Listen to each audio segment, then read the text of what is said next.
Good morning, everybody. Morning.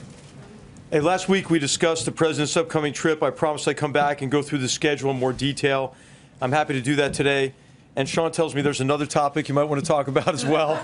So I'm happy to answer any questions about that after we go through the schedule here. But first of all, Secretary Tillerson will accompany the president for most of the trip, breaking off just before the G7 meeting. And as you know, the trip will begin in Saudi Arabia. It's a historic trip.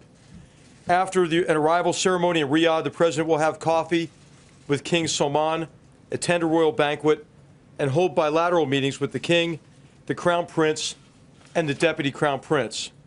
He will also participate in a signing ceremony of several agreements that will further solidify U.S.-Saudi security and economic cooperation.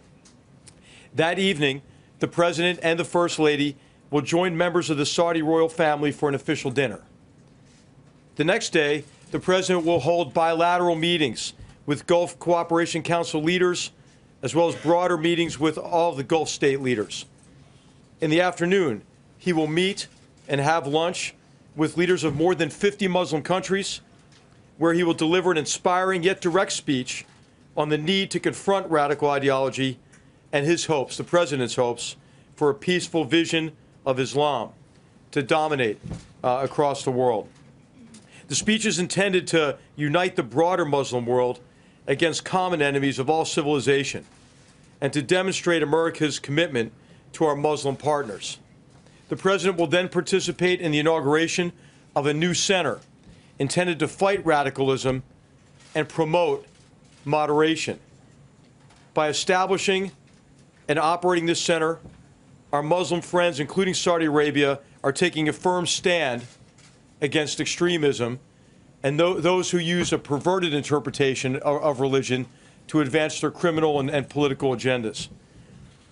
The president also looks forward to participating in a Twitter forum with young people who will be able to live tweet his remarks to people all over the world. The president will then continue on to Jerusalem, where he will meet with President Rivlin and lay a wreath at Yad Vashem.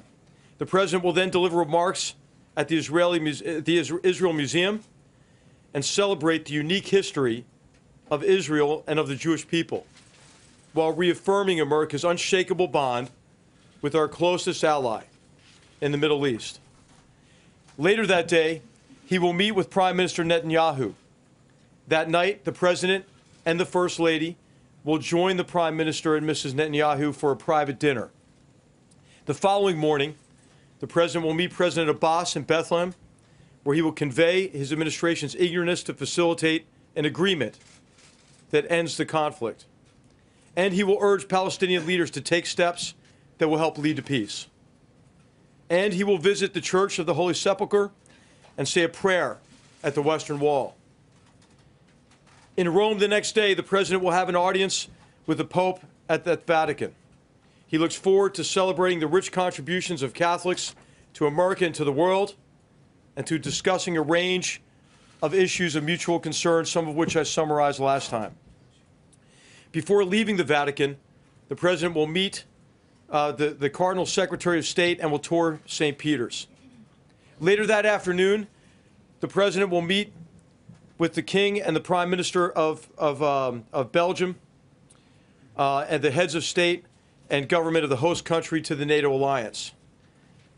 He'll also meet President Mattarella before departing Rome for Brussels. The next morning, the president will travel to the EU headquarters to meet with the presidents of the European Union and of the European Council. He'll then hold a working lunch with the newly elected president of France, whom he will meet in person for the first time. That afternoon, the president will deliver remarks at the unveiling of NATO's memorial to our shared struggle in front of a piece of the Berlin Wall and a segment of the World Trade Center. He will reaffirm America's commitment to the alliance and repeat his insistence that for the good of the alliance, all members must share responsibility and share burden. Joined by Secretary Mattis, he will participate in the NATO leaders meeting and dinner before then traveling to Sicily for the G7. Throughout the summit, he will meet bilaterally with leaders, including the Italian Prime Minister. In the formal meetings, he will press America's economic agenda and call for greater security cooperation. On the first night of the summit, he will also attend a concert performed by the La Scala Philharmonic Orchestra, followed by a leaders' dinner hosted by the President of Italy. Before departing Italy for home, the President will speak to American and Allied servicemen and women and their families. He will thank them for their sacrifices they all make to keep us safe, and he'll also recap the highlights and accomplishments of the trip.